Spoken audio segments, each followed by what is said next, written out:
जणांनी जे बनवलं ना कलेक्टर, ही कुठली पदवी आली? कलेक्टर म्हणजे काय लय मोठा पदवी नाही माझ्यासमोर. एवढं काय ते मोठे मोठे हिरोला पण फॉलो करत नाहीत. अशोक सराफ साहेबांना फॉलो करत.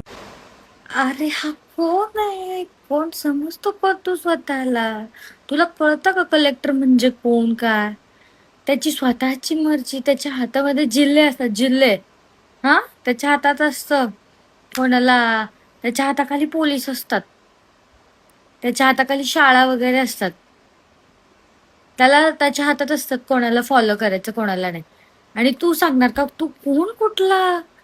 आणि तू ह्याला फॉलो करत नाही, त्याला फॉलो करत नाही, मी ह्याला हे नाही करत. अरे तू कोण आहेस? आणि तू सांगणार मी त्या कलेक्टरला मानत नाही, काय नाही. अरे त्याचे बस चालला ना, तुला असं उचलून आणि असा टाकून देईल डायरेक्ट.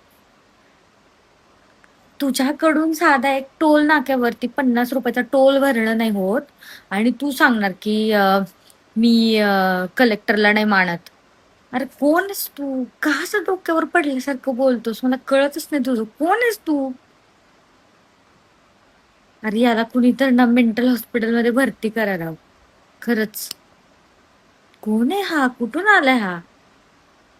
फालतू मध्ये ना आमच्या पंढरपूरचं नाव खराब करतोय हा.